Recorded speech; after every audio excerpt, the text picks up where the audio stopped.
Я говорю. А вода? Я пошла к воде.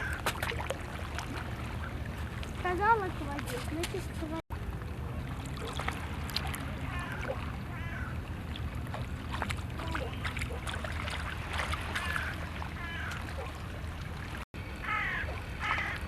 Мама, зачем то колесо? Где? Вон то. Да это примыло, наверное.